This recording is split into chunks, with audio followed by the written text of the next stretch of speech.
On Technology Guys podcast. I thank everyone out there for joining us. As I say each and every time, I don't take your guys' time for granted. I know that there's lots of things that you guys could be doing out on the internet. So we appreciate you guys spending time with us each and every week.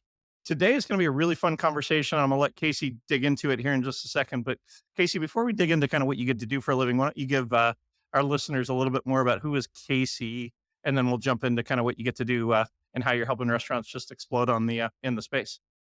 Awesome. Yeah, appreciate it.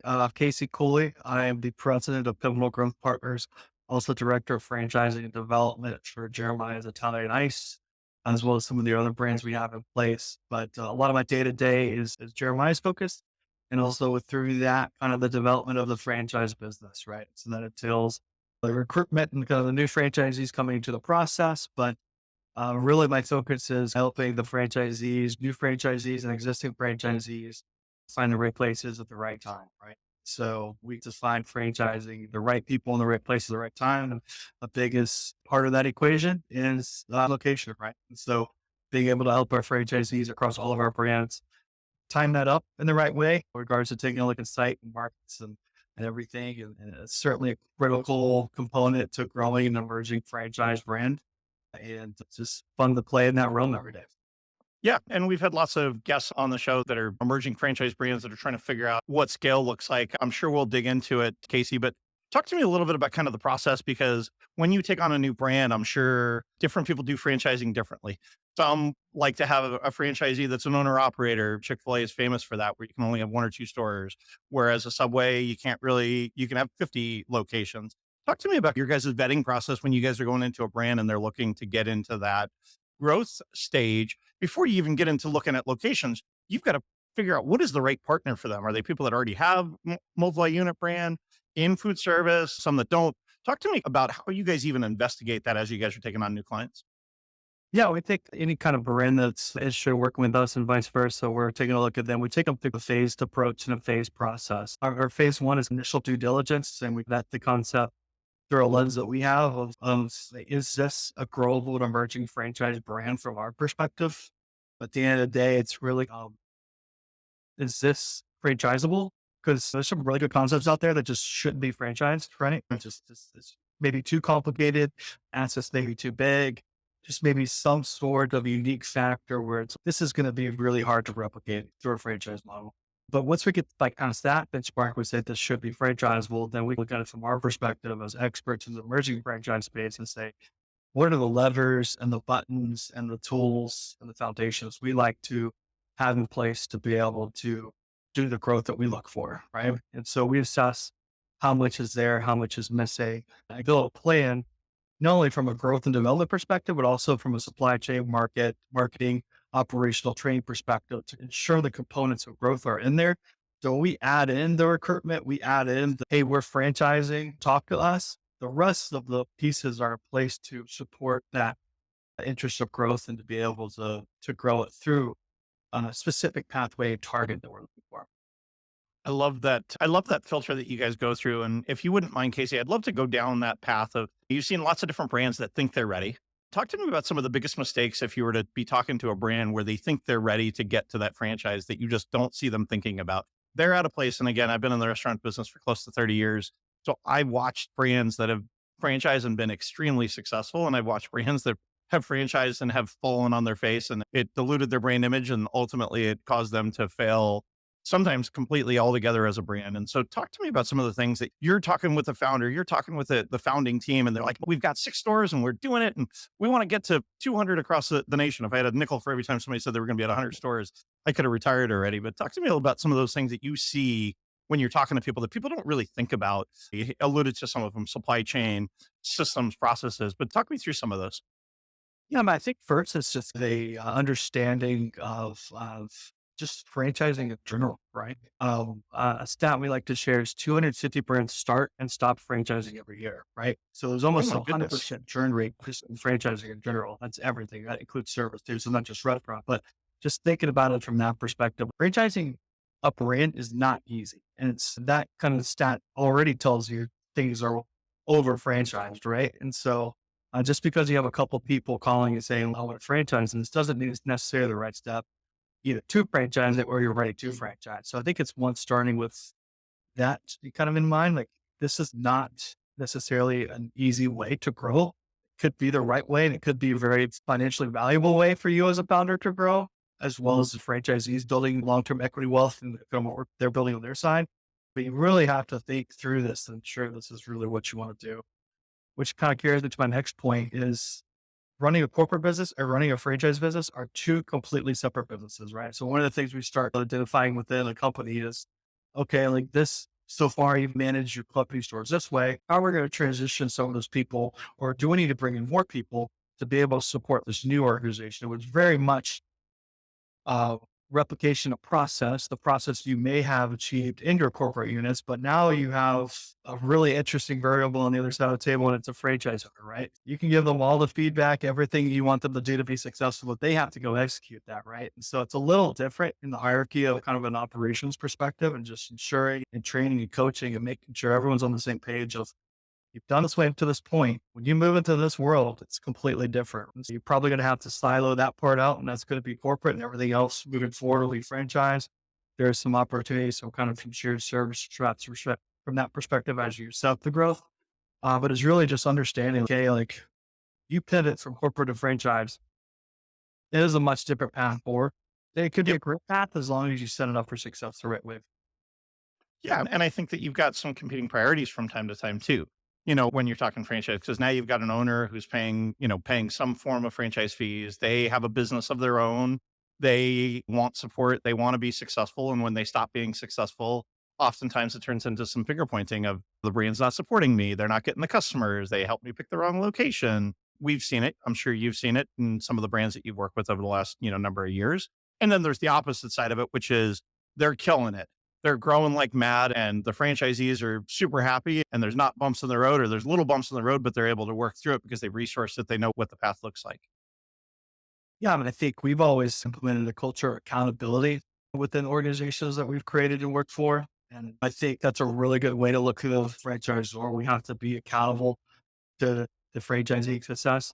At the same time, a franchisee also has to be accountable to his or her success, right? So I think if both people are aligned or both parties are aligned from that perspective in regards to, hey, we know a really healthy franchise organization has existing franchise owners continuing to grow. Right? And Mhm. so that is the benchmark of success. So how do you create a system of development, a system of training and operations and marketing and supply chain, everything it takes to help that franchisee say, I got my first store open. I'm X amount of months away from that opening. I'm now ready to become a multi-unit franchisee. That is it's truly the path we're trying to create, especially an emerging brand too, because that really kicks off that exponential growth everyone's looking for. Is when you have your current franchisees who 2 years ago could open one store at a time. Now all of a sudden they have this great system in place where they can open 2 or 3 stores at a time. That's the J curve one's looking for. Yeah, and there's a lot of different paths that I want to take this conversation down, Casey, as we're talking through this, because we've seen, again, as we look out at the space, we've seen franchisees that have accountability, and there's a culture of accountability, and they know what the expectations are. And then we've seen franchisees that open up a sandwich brand and start selling tacos. And they're not supposed to be selling tacos, and they decide that they're just going to go. They own the business and they own the building, and they will create some different items. Talk me through even how you guys think about that, because I've philosophically have talked to different franchise brands on the show and just in life. Oh, we want somebody that's greenfield. They don't know anything about restaurants. We're going to teach them everything. And oh, we want somebody that understands how to run multi units. But then they come in with their own ideas. They might have their own tech partners. They might have their own supply chain, and they may want to rock the boat a little bit. Talk me through a little bit of that as you got into the immersion brands, because I'm sure Yeah, you I guys mean, run it into it goes all. back to that those phases that we go that take a brand through. And as we get to past phase one, which says we think this is growable, we think this is franchisable, let's kind of put it into phase two. It's what is that franchisee? What's the ideal franchisee for this brand? And this can be very different for different brands, right? For example, you may have a 3,000 square foot breakfast concept that has a complicated back of house from the perspective of a green franchisee, which is a much different situation than if you go and get the formal general manager over Chili's that really understands the back of house, the front of house, the kitchen manager, and it understands that world and how that should be replicated within that model. And so when you take a look at that, I think it's really who is our ideal franchisee and how do we train them to optimize the success within that brand, right? And so I think that is like a very like famous quote. We want more multi-unit franchisees or experienced unit franchisees or experienced operators. Okay. Or is your brain set up to be that, right? Are you Hmm. set up to be a bolt-on to the organization that has 500 Taco Bells? Or are you set up to be the franchisor for the great VP of sales who's also the PTA mom that wants to own her business, right? And so I think if you use that from that perspective and you're able to assess the brand, that allows you to say how much left or right you're willing to leave and balance that portfolio of owners from that perspective as a brand. Yeah. And I think, again, I've talked about on the show, even just today, how many different ways I've seen people do it successfully. And I think you can do all of them successfully. It's really defining who are you, what is your concept, and what are you looking to do? Because not every brand is created equal. For some reason, everybody thinks they can run a restaurant. They can cook food in their backyard for a backyard barbecue. And everybody thinks they can open up a food service venue. Don't quite understand why that's the case, but it is the case. And again, I laugh about it because not everybody is suited for that. They want to be an absentee owner or they want to be a person that's in the store every day. When volume makes a difference. One of the other things, Casey, that I find to be a failing, specifically in our world, but I guess across the board, is the standards. So, particularly as it relates to restaurant technology, making sure that restaurant technology seamlessly talks to each other from supply chain to the back of the house, to the front of the house, to the online ordering, to the loyalty, to the gift cards. If that's not defined and the franchisees understand what the expectations are up front, it's a really difficult thing to scale because picking the wrong technology provider and or not having those standards in place, you get lumpiness in the system, to use that adjective, because this one's using this point of sale and I'm not able to get my reports. This one's using this loyalty provider and they've got different experiences when it comes to those different brands. Talk me through how you guys consider that and why that should be a critical part of making sure that the franchisor that you're considering as a franchisee, that is something that they've already figured out. And now a word from one of our sponsors. Every restaurant operator understands the chaos of a restaurant kitchen during the meal rush. Restaurant Technologies Total Oil Management Solutions is an end-to-end automated oil management system that delivers, filters, monitors, and recycles your cooking oil, taking the dirtiest jobs out of your kitchen and letting your employees focus on more important tasks.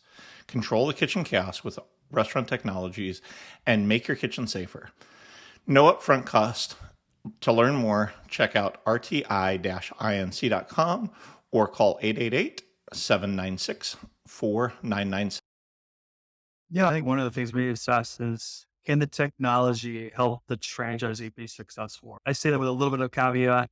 There should be a little bit of benchmarking / profiling to the franchisor to how the system's working. But I think most technology has that kind of setup to it, right? But at the end of the day, from our perspective, this technology at the end of the day is an investment to the franchisee's organization on behalf of the franchisor, or the franchisee's paying a technology fee to help drive their business as a pass-through through the franchisor. So at the end of the day, is these pieces of technology, are they actually driving the business of the franchisee? So Mhm. whether it's the POS, whether it's the loyalty app, whether that's XYZ, it doesn't matter, the music system, different things that are all part of that experience that the franchisee is delivering to the customer. It's like, is there an ROI to that? And that's really what we look for from our perspective. And is it all working together? Back to the assessment of the brand, there's different brands need different levels of technology, right? It's like we have some brands on Restaurant 365, some brands that are not, because it's not, they need that power or they don't. So I think there's just different ways to look at it from that perspective. But again, it's like from a franchisee's profitability and the amount that can increase or decrease what they're seeing is the tech stack they're right left, right? And what do we do in phase 2 of our process to add it to it, take it away, streamline it, know in the next 24 months, we're going to have to add X, Y, and Z to the brand once it gets to number of units to be able to continue the tech that's happening in that brand. But at the end of the day, it's really about, is this going to drive results for the franchisee? Yeah, and I think that this is two huge mistakes I've seen is not having high enough standards and accountability. Second is letting them do whatever they want with tech stack. And then the third, which you alluded to on the introduction, is kind of location and picking the right location that you know is going to be successful. Talk me through how you guys consider that, because again, at this point, you know that it's the right brand for you guys to help scale.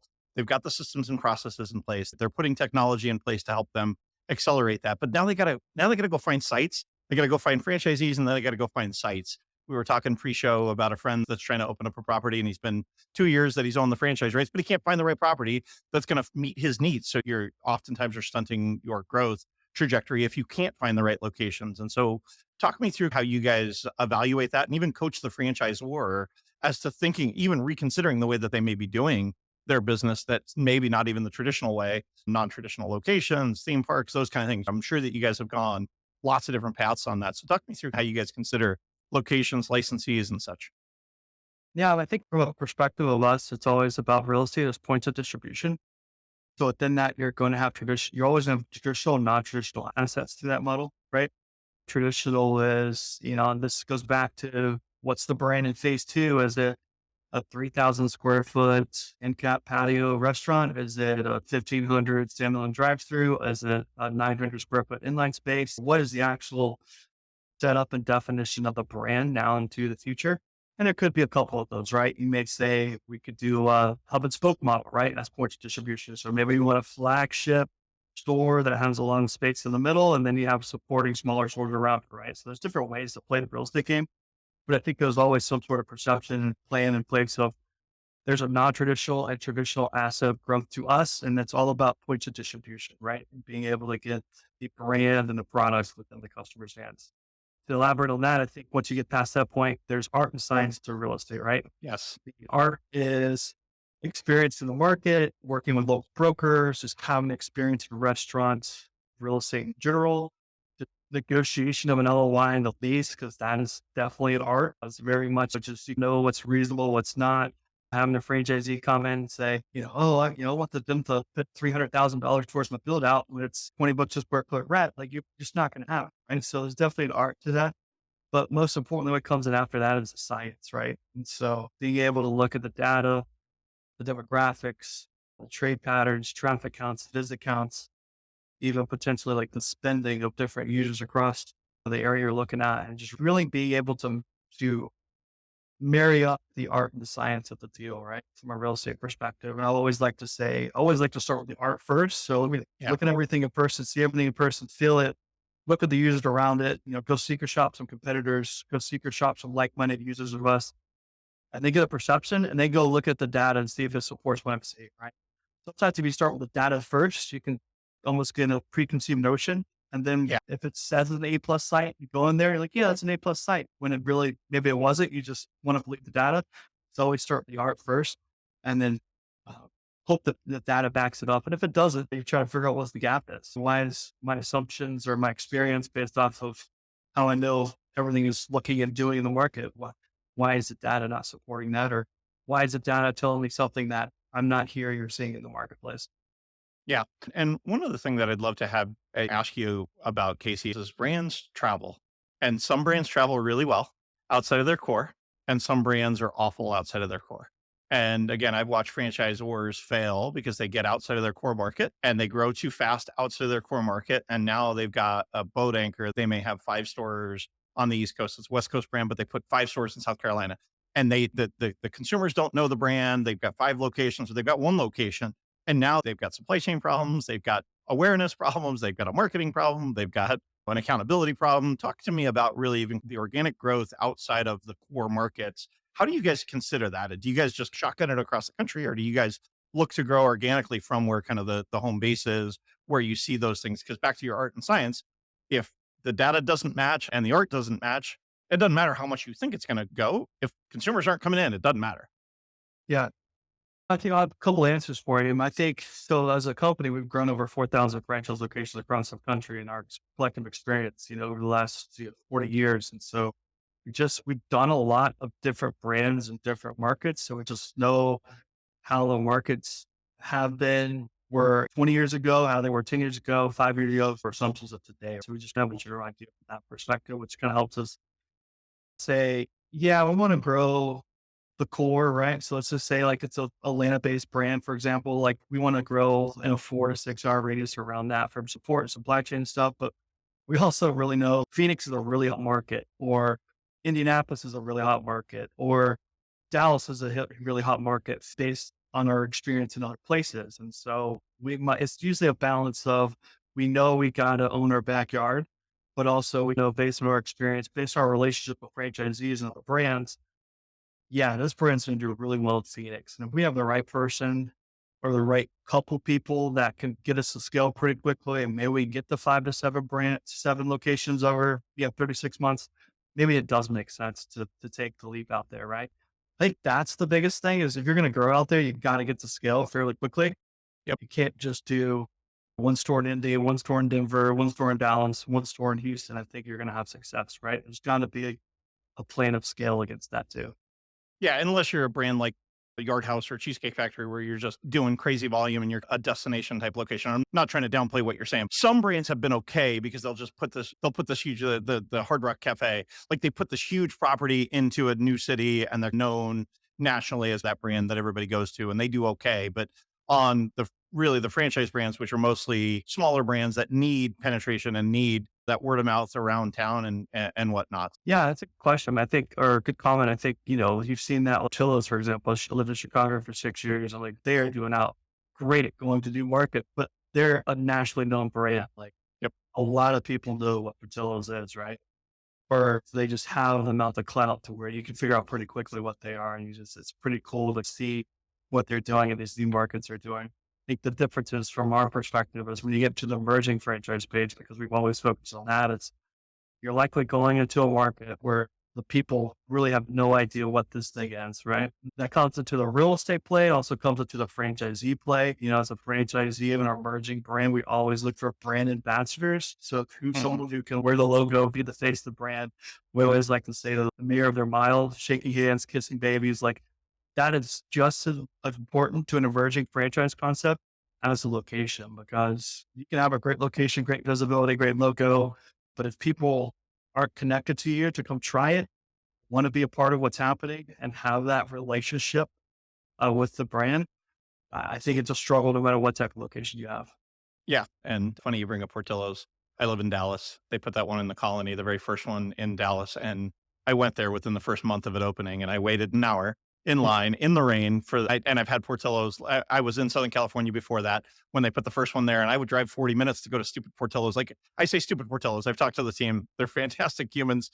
They've got great food, but like I used to drive 40 minutes. Anytime I was in that part of town, I was like, oh, we're going to Portillo's because you couldn't get it. Now I've got one that's going to be open. I'm in between the one in the Colony and the one in Fort Worth, and they're opening one about 10 minutes down the road. And I have a feeling I'm going to be putting new pants on my shopping list because I'm going to be eating there too often.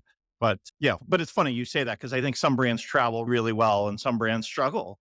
And they struggle not only because they don't get outside of their core demographic, but then they don't even execute. Back to what you said earlier, because Portillo's wouldn't be growing the way they are if they didn't execute once they got into those locations. Chick-fil-A, I remember Chick-fil-A 15 years ago, I was in Denver, when it was it was one of their markets outside of Atlanta. And it was one of the very first Chick-fil-A's I'd ever gone to. And I'm like, these guys kill it. But you know what? You come back, whether you're, the mayor of the mile or not, if you're not getting a good experience when you go in there, it's not going to matter. You can have the best brand recognition in the world, but if you don't execute on what the brand promise is, none of it matters. 100% agree. We always looked at like operations, then marketing, like if the four walls is they're running correctly, like they'll go market. Yeah, let's just get the box ready. And then you can start talking about it to everyone else that's outside. Yeah. One more franchising question, then I'm going to ask you, Casey, to talk about some success stories you guys have had. Some brands have gone to the hub and spoke where everything is at corporate and it goes out and there's single franchisees. Others have sold master franchise groups in territories and they might sell South Florida to somebody and they're now responsible for going and marketing and going and finding franchisors. Talk me through philosophically why a brand might do one versus the other. Great question. We have had tremendous success doing both ways. I think it goes back to the assessment of the brand and what's the best thing for the brand and the growth you want to see from the brand. I like both models for different ways. The nice thing about, so we call it the area representative model, is you're able to get really good local resources in place fairly quickly. The caveat to the other side of that, if you wanted to replicate that as a franchisor, you'd be hiring, let's just say, 5 restaurant business consultants in 5 different markets on day one to support 5 different franchisees versus looking at the area model here. You already have the 5 and they already opened their first store and then they're already being able to help the other franchisees. So Again, it's back to the growth targets and the growth trajectory and how you're willing to set up the business. But we've certainly seen success on both sides. And it really is about, again, how do we drive the franchisee profitability? And if it's an AR model that gets really good local talent in place to be the arms and legs of the franchisor almost per se, and helping the franchisees go through site selection, real estate, construction, grand opening, ongoing marketing and operations, and just being able to be that local support. That may be the right move, right? And we've certainly had success through that model. I love that because again, I watched them be successful. I've watched them fail. I've watched both sides of it. And so I love your insights just because you live in that world. We got introduced talking about Jeremiah's, and that was your intro. So talk to me, for those that are less familiar with that emerging brand, talk to me a little bit about what it is. I've had the privilege of consuming more of it than I probably should, but it's fantastic. And so why don't you talk me through a little bit about what that brand is and where you guys are at in that kind of growth curve and what does it look like in the future and how have you guys made it successful? Yeah, great question. So it's founded by Jeremy Litwack, and the first store opened in 1996. Jeremy was classically trained at kind of the water ice of Philadelphia as a kid. He used to have carts on the side of the road. He used to serve ice and eventually started making his own ice. Got involved into a truck during college and just loved the business so much. He decided his vision and mission was always make Italian ice kind of a national thing. He was up there in the Northeast where kind of Rita's was, and he decided to go down, made his way to Florida, was able to open the first Jeremiah's location there in 1996. From 1996 to 2019, it was a corporate store model. We got involved with Jeremy and his team in 2019, was able to help them just set the foundation of franchising, like we talked about, turn on the franchise growth model. And between now and then, we've opened to well over 150 stores across the country. By the end of this year, we'll probably be at 175 locations open. Pretty good setup, pretty good play in from operations, marketing, supply chain, just support to open somewhere between 35 and 45 stores a year as we sit today. That's awesome. You brought up a couple other brands when we were talking pre-show. Is there anybody else that you'd like to talk about their success story and how you guys have been able to pull that together? Because I could pick two or three brands that you talked about and that were in our cut sheet, but I'd rather have you talk about the brands that are top of mind and as maybe even a unique success story that you might not have known that it was really going to go, but you guys have been able to really kill it for them. Yeah, I think one of the cool things since one of our latest brands is called Biscuit. It's part of the whole breakfast kind of industry you're seeing really get a lot of legs. First Watch is certainly the leader of that. And you're seeing a lot of people come behind them from that perspective. But what's been such an interesting and cool experience from my perspective with Vicious Biscuit, we started growing them in 2023. We're double store count this year. We'll go from 5 units to 10 units total. Opening the first franchisees this year is the one day part. I think as the restaurant world, restaurant operators have been a 2 or 3 or maybe even more now with this late night menu. A lot of people are doing like, you just have this full day of operations, which has been such a cool, unique, almost a fresher breath there from a restaurant perspective is we have a business where as a franchisee, you're like getting in there around 8:30 or 9 and you're leaving at 2 to 3. Like, and Mhm. you're able to go pick up your kids from school, go to baseball practice, go to football games on Friday nights. The change of the day to day through a restaurant lens of that type of model is such a cool thing. And that's a lot of the feedback we're getting from franchisees coming through our discovery process is, wow, like I didn't even know this was possible, that you could actually be a really cool restaurateur and have a cool brand, but also have more balance to your life. And so it's been really cool to see that connection and perception from experienced operators coming in, seeing that brand and being able to utilize that as their next portfolio ad as they help us grow that across the country as well.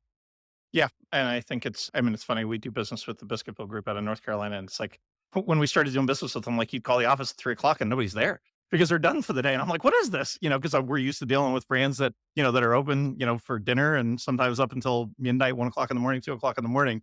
And, Biscuitville opens early, but similar to these guys, but it's such a different brand experience when you've got this place that's breakfast and lunch, both for the owner and for really even the consumer. And I guess I'd love your opinion, Casey, just because I've been intrigued. And since you're in the space, why do you think breakfast has taken off post COVID so much more? Whether you got First Watch, you've got Biscuit Belly, you've got Biscuit, all of these brands that it feels like this, what I call better breakfast, but just breakfast in general, breakfast centric concepts feel like they've just taken off and not only the innovation of different ones, but also even the consumers' demand for them.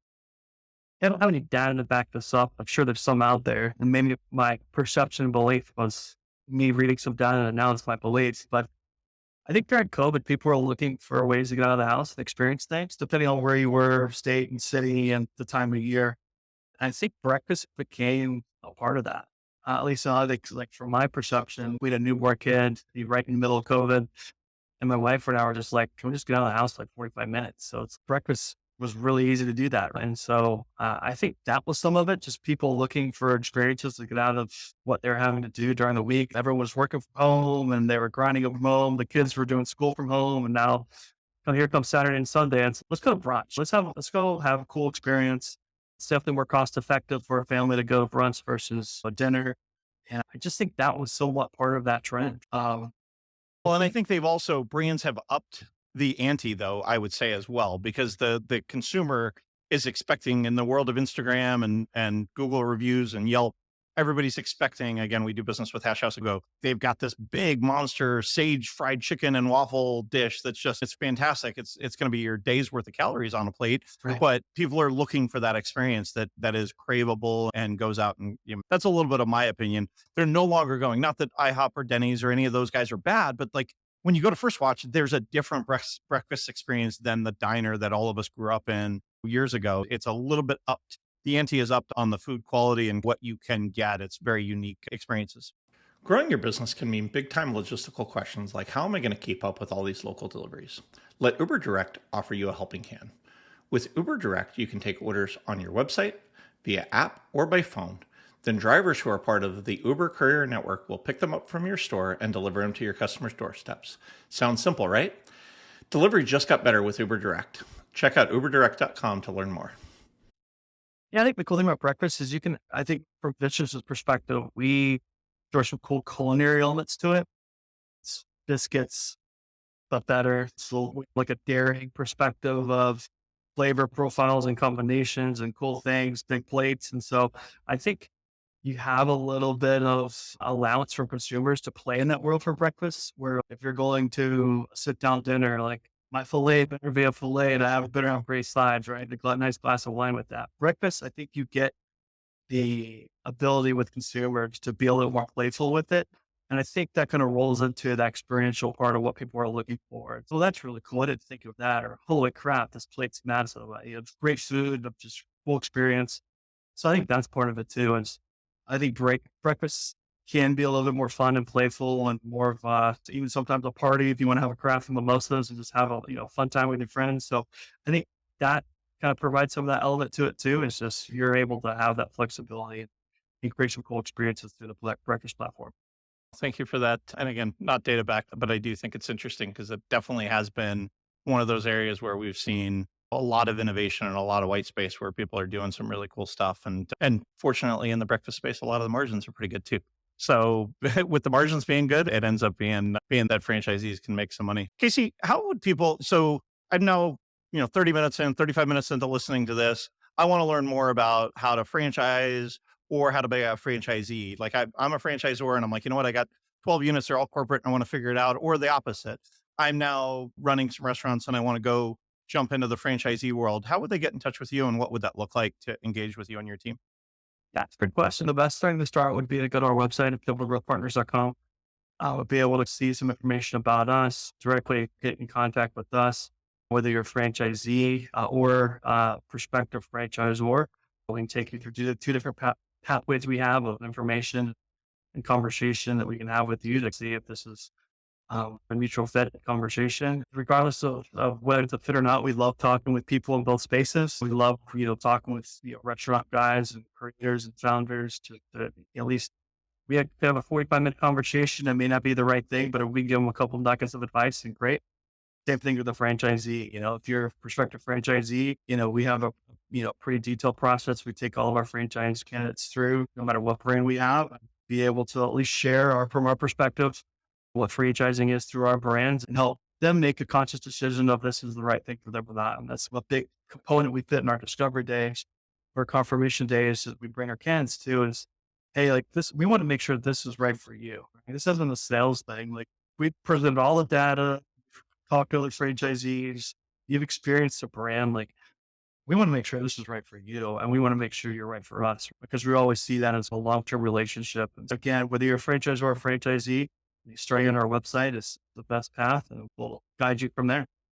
Well, and I think if people have gotten to this long into the show, they've learned a ton from you on what you guys have found to be successful. Because my goal on this show is always to educate our listeners, whether they decide to partner with you guys and decide to engage. I want them to walk away with one or two nuggets. So thank you so much for giving me and the audience an insight on what you guys have found to be successful and what are those things that work really well for the partners that you guys are already working with.